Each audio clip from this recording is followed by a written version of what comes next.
This week, we learned that for months, smugglers have been using cordless power saws to cut through Trump's border wall, making holes large enough to send people and drugs right through. So far, the U.S. has budgeted nearly $10 billion on a wall that's about as secure as Jeffrey Epstein's prison cell. And it turns out you may not even need to borrow your neighbor's power saw to get across. I sent Mike Rubens to find out more. Science tells us there is no activity more satisfying and fulfilling than calling bullshit. Especially when the bullshit in question is transparently stupid and absurd, like Trump talking about his still notional border wall. We actually built prototypes, and we have, I guess you could say, world-class mountain climbers. We got climbers. We had 20 mountain climbers. Some of them were champions, and we gave them different prototypes of walls. And this was the one that was hardest to climb. This wall can't be climbed. Okay, 20 world-class climbers, some champions, couldn't climb the wall.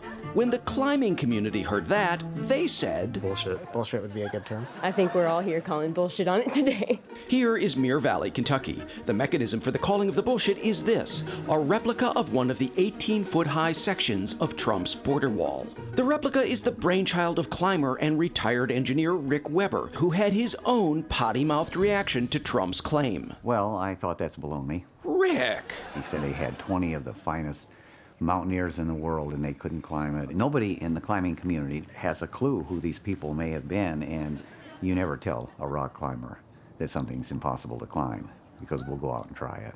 So he built the replica and opened it up to any climber brave or foolhardy enough to take the challenge. We thought we would set up the competition and give them a chance to see how well they could climb the wall. So the climbers signed their safety waivers, made their preparations, and got a final set of instructions. You can heel hook the plate because there are gaps between the plates on the actual wall. And so they set off. But could they scale the unscalable, climb the unclimbable, or was Trump right? Was this beyond... Oops, there we go. Turns out, like most things Trump says, it's all bullshit.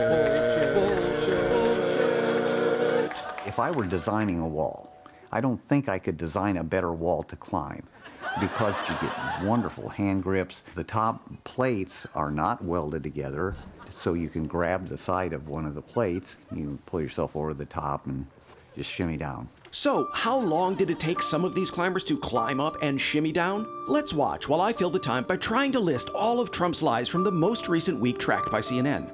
Ready? Go. Trump claimed in a book published in 2000 he'd predicted Osama bin Laden would need to be assassinated. False. Never happened. No one has ever held closed-door impeachment hearings before. False. That happened with Nixon and Clinton. They built the Empire State Building in just 9 months. False. And just weird.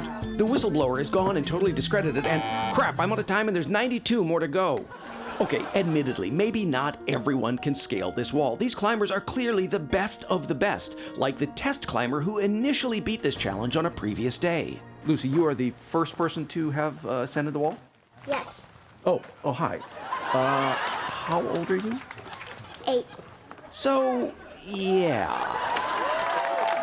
According to the Washington Post, Trump has made over 13,000 false or misleading claims since taking office. Think of it, if each of those statements was the size of a standard brick, they would create a stack nearly half again as tall as the Freedom Tower. The point is, we can't fight all the lies, but thanks to Rick, we can take one of them, let it symbolize them all, and then see it crushed repeatedly. It feels great to watch. There's a lot of camaraderie here. Yeah. It's fabulous. You know, just kind of pumping up the wall, and you just slap that top lip, and you're just up there, and you just shove yourself over, and you slide down the back. Oh, dude, nothing better. If you were to use colorful climber expressions, how would you describe the Trump administration so far? Oh, they're definitely soft, man. They went to go and get on like a really easy 512, but ended up being like super sandbagged. I think you're saying that they're not very good at what they're doing. Oh, no, they're just a bunch of chuffers, man. Whole Trump administration, they just chuff hard on everything. You think we're at peak chuffness, or there's more chuff to come? Talk about Donald Trump, man. There's always more chuff to come. There's always more chuff. He is the king of chuffing, man. The king of chuffing. So, to the king of chuff, these folks have called your whatever it is that rhymes with chuff. The man is spending an awful lot of money to build a monstrosity out of iron that's not going to stop anybody. Building this replica of the wall and having people climb it, how satisfying is that on a scale of like, to, oh, yeah?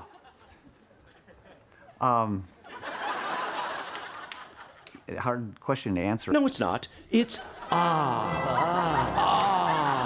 And that's the reason to cover what's admittedly a pretty minor story, because it feels good. Just to kind of sum up, I mean, bullshit was called today. Yes, by many people and 8-year-olds.